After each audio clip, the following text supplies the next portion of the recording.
The moment you care more than they do is the moment you surrender control. People misunderstand this. They think caring proves loyalty. They think emotional investment earns influence.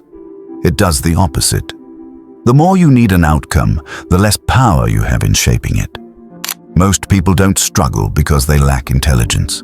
They struggle because they leak emotional urgency. They reveal what they want. They reveal who they fear losing.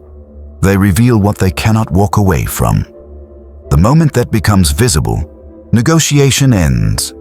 Not formally, psychologically. You believe passion makes you strong. It makes you predictable. And predictability is leverage in someone else's hands. Machiavelli understood something people still avoid. Attachment is a liability when the other party is free to withdraw. He never framed power as cruelty. He framed it as distance. The one who can detach can decide. The one who must secure approval must comply. When you overvalue a relationship, you negotiate against yourself. You soften your standards.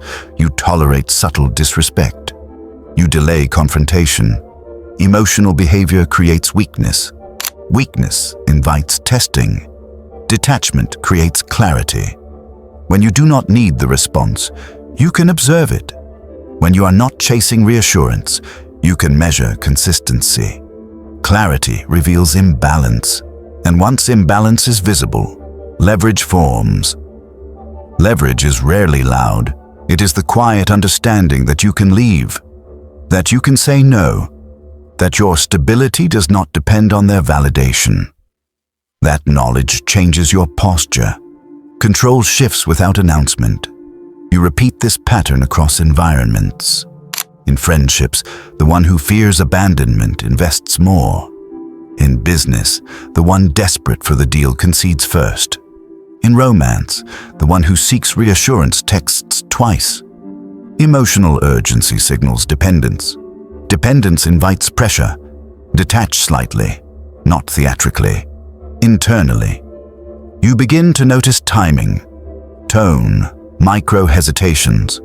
You see when someone withholds effort to measure your reaction. You see when praise is used to guide you. You see when silence is applied as punishment. Clarity becomes uncomfortable. Because now you recognize how often your care was exploited. Not maliciously, strategically.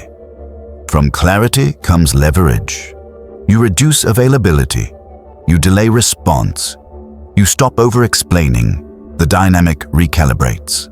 The same people who once felt secure in your pursuit now feel subtle uncertainty. And uncertainty equalizes the field. Control is not domination.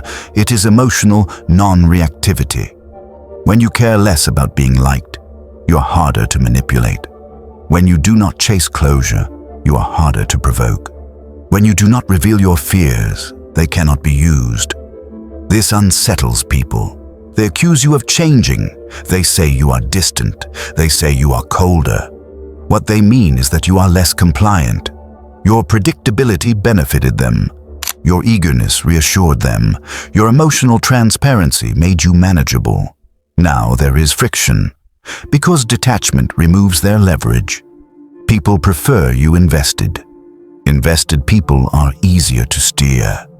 The one who needs harmony avoids conflict. The one who fears loss accepts imbalance. The one who cares deeply absorbs inconsistency. When you step back, you expose illusions. Fairness is rarely mutual. Approval is conditional. Belonging is transactional. Reputation is shaped by those who benefit from your submission. Emotional transparency, when offered without discretion, becomes a blueprint for control. You do not have to become indifferent. You become measured. You care, but you never care more than your standards. You invest, but you never invest what you cannot withdraw. You attach, but you remain capable of exit. Emotional behavior creates weakness. Detachment creates clarity. Clarity builds leverage. Leverage restores control. Each time you repeat this cycle, your reactions slow. Your responses sharpen. Your presence steadies. You stop negotiating emotionally. You start choosing strategically. And the more you are willing to lose, the less anyone can take from you. Once that shift happens, you are no longer controlled by outcomes. You're guided by position.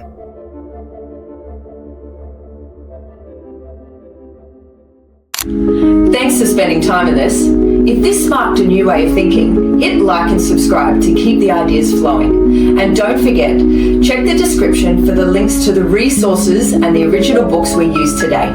We'll see you in the next one.